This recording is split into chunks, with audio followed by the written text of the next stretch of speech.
Alhamdulillah Salatu wassalamu ala asyrafil anbiya wal mursalin wa ala alihi wa sahbihi ajma'in. Qala rabbi shrah li sadri wa yassir li amri wahlul 'uqdatam min lisani yafqahu qawli. La hawla wa la quwwata illa billahil 'aliyyil 'azim. Alhamdulillah, syukur kita kepada Allah Subhanahu wa taala. Kita bersama pada malam ini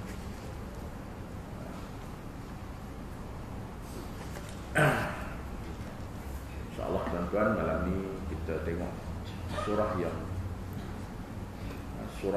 ke-94 di dalam Al-Quran. Surah ini dinamakan surah Makkiyah, surah yang ke-94 di dalam Al-Quran, yaitu surah Al-Insyirah.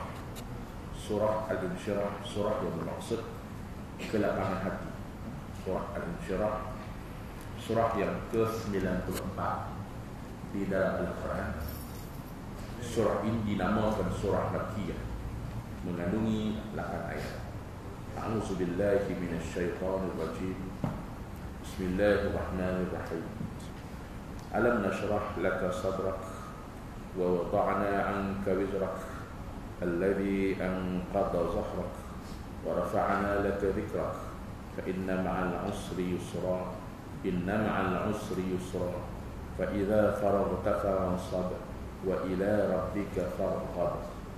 Bismillahirrahmanirrahim. Dengan nama Allah yang Maha Pengasih Maha Penyayang.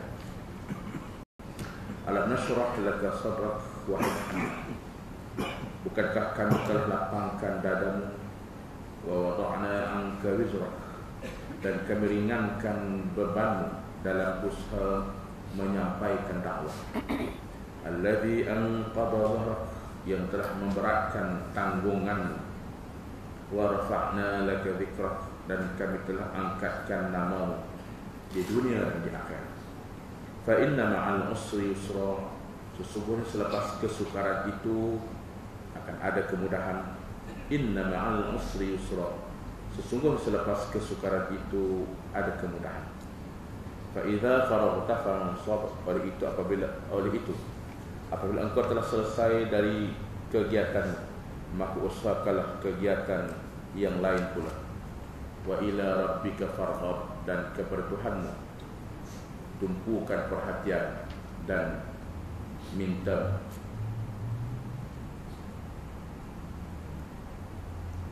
Surah ini diturunkan selepas surah Ad-Duha, seolah-olah merupakan surah yang menyempurnakan.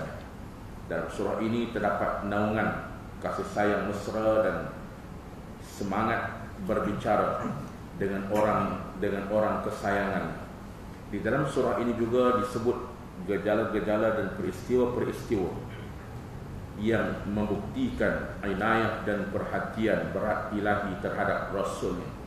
Disebut berita gembira menjamin kemenangan dan kelapangan, dan disampaikan bimbingan bagi mencapai rahsia kesenangan dan tali hubungan yang kukuh dengan Allah Azza wa Jalla. Alam nashrah laka sadrak wa wada'na 'anka wizraka alladhi anqadha dhahrak wa rafa'na laka dhikrak. Wahai Muhammad, bukankah kami telah lapangkan dadamu dan kami ringankan bebanmu yang telah memberatkan tanggunganmu, dan kami telah angkat namamu.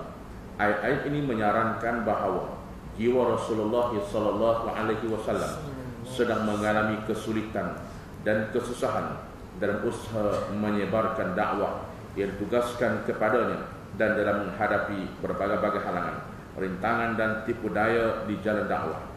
Dadanya penuh sebab dengan kerunsingan-kerunsingan memikul tugas dakwah yang berat itu, dan merasa betapa perlunya kepada pertolongan, bantuan dan bekalan semangat dari Allah.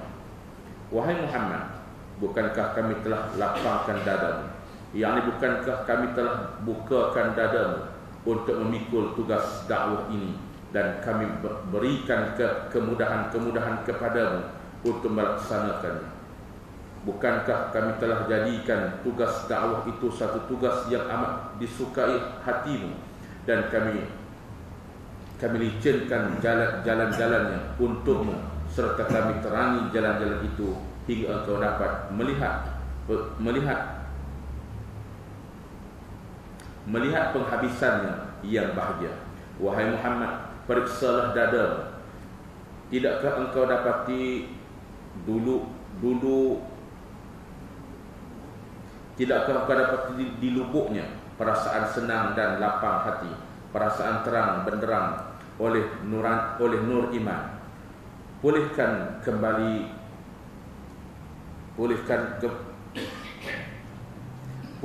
kembali kecapan cita rasa dari kurniaku ini di dalam perasaanmu, dan jawablah, tidakkah engkau dengan kecapannya yang cita rasa itu melapangkan hatimu dari segala kesusahan, merehatkan dirimu dari segala kepenatan, memberikanmu perasaan senang dalam menghadapi setiap kesukaran, dan perasaan rela dalam setiap kegagalan, menikmati sesuatu. Dan kami telah ringankan bebanmu, yakni kami telah ringankan bebanan dakwah yang amat berat itu dengan melapangkan hatimu, dan dengan memberi taufik dan kemudahan kepadamu untuk melaksanakan dakwah, dan dengan menurunkan wahyu kepadamu untuk menerangkan hakikat-hakikat yang sebenar, dan untuk menolongmu mempengaruhi jiwa manusia dengan cara yang lemah lembut. Dan kami telah angkatkan namamu, yakni kami angkatkan namamu di kalangan para malaikat al-mala'ul a'la. Kami angkatkannya di bumi dan di seluruh alam buana, dan kerana itulah kami gandingkan namamu dengan nama Allah. Setiap kali bibir manusia menyebut la ilaha illallah Muhammadur Rasulullah, tidak ada lagi darjat yang setinggi dan semulia ini. Itulah satu-satunya darjat yang hanya dicapai oleh Rasulullah sallallahu alaihi wasallam di antara seluruh isi alam. Kami telah angkatkan namamu di dalam lauhil mahfuz ketika Allah memutuskan supaya namamu disebut setiap zaman dengan ucapan doa, selawat dan taslim, dan dengan perasaan kasih sayang yang mendalam. Kami telah angkatkan namamu yang terikat dengan agama Allah yang luhur ini, kerana pemilihanmu untuk menyampaikan agama ini merupakan satu pengangkatan nama yang paling tinggi yang belum pernah dicapai oleh seseorang pun di alam buana ini, baik sebelummu atau selepasmu. Oleh itu, kesusahan, kepenatan dan keletihan tidak mempunyai tempat lagi dibandingkan dengan pengurniaan Allah yang besar yang boleh menghapuskan segala penderitaan itu. Walaupun begitu, namun Allah terus berlemah lembut dengan Rasul kesayangannya yang terpilih itu, dan terus menghibur dan menenangkan hatinya, di samping menerangkan rahsia kemenangan yang tidak terpisah darinya. Tuan-tuan muslimin muslimat yang dirahmati Allah sekalian, ayat yang kita baca pada malam ini pertama sekali menceritakan kepada kita tentang Allah Subhanahu wa taala menggembirakan Nabi sallallahu alaihi wasallam setelah kita tahu dalam proses dakwah 13 tahun ataupun kita kata fatrah awal di Mekah, Nabi berhadapan dengan berbagai rintangan, berbagai masalah.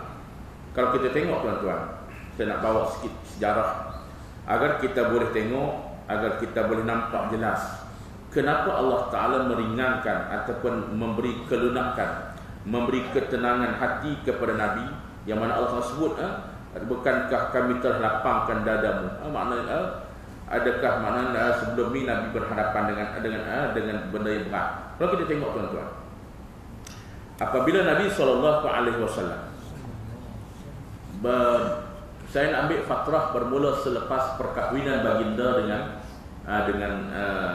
dengan Sayyidatina Khadijah. Sebelum ni pun kita tahu Nabi SAW hidup dalam keadaan cukup sederhana, dalam keadaan yang miskin. Dalam keadaan miskin, kalau kita tengok beratnya kehidupan Nabi ini bermula dengan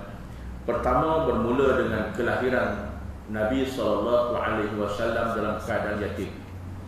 Kelahiran Nabi dibesarkan dalam keadaan yatim, tidak punya ayah. Kerana ayah baginda meninggal ketika baginda berada dalam kandungan. Usia 6 tahun kehilangan bonda tercinta Siti Aminah yang diambil kembali oleh Allah Subhanahu wa taala. Membesar dengan datuknya Abdul Muttalib, 8 tahun Abdul Muttalib, 2 tahun selepas kemergian bonda, sehingga 8 tahun Abdul Muttalib membesarkan Nabi SAW. Dan Abdul Muttalib dipanggil untuk bertemu dengan Allah, dan kehidupan baginda berada dan mana berpindah randa daripada kecil lahir tanpa ayah, karena ayah telah meninggal, duduk dengan Halimah Sa'diyah, berpisah dengan bonda tercinta. Ini semua perkara yang berat, bukan senang. Bukan senang. Mungkin kita nampak senang, tetapi hati seorang budak. Nabi juga merupakan manusia biasa. Merupakan manusia biasa. Selepas dengan Halimah Sa'diyah balik duduk dengan mak 2 tahun, mak meninggal dunia. Duduk dengan datuk 2 tahun, datuk meninggal dunia. Berpindah kepada bapa saudara yang anaknya ramai. Tuan-tuan, Abu Talib anak ramai. Dahlah anak ramai, susah pula. Susah. Lalu dalam keadaan susah inilah, dalam keadaan miskin, serba kekurangan ini, Nabi besar kita Muhammad SAW membesar dalam keadaan yang agak susah, sehinggalah baginda dilamar oleh Ummul Mukminin Sayyidatina Khadijah radhiyallahu taala anha arda. Dan selepas itu selepas berlakunya perkahwinan di antara baginda SAW dengan Sayyidatina Khadijah radhiyallahu taala anha, kita melihat mungkin ada sedikit kesenangan nak dibandingkan dengan kehidupan baginda dengan Abu Talib, karena Sayyidatina Khadijah merupakan seorang hartawan, jutawan kota Mekah yang tertarik dengan kepribadian Nabi kita Muhammad SAW.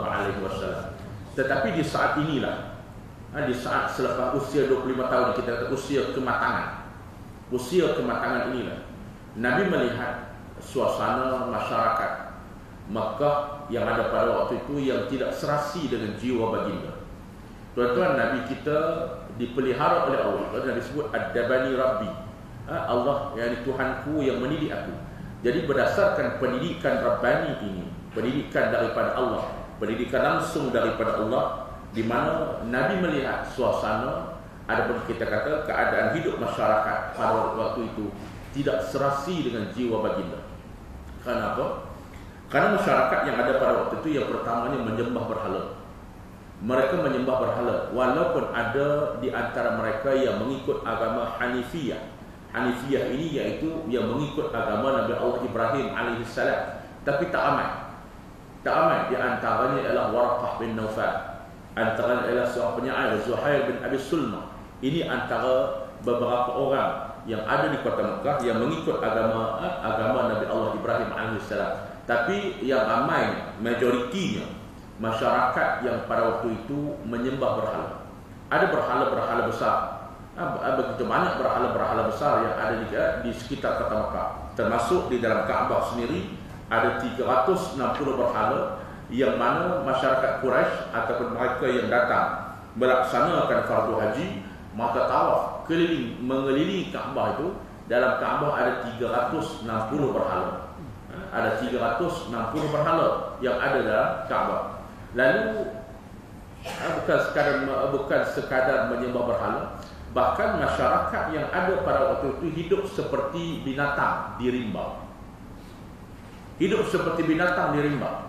Karena apa? Karena manusia yang ada pada waktu itu tidak mengenali Tuhannya, tidak mengenali Allah penciptanya, menyebabkan mereka hidup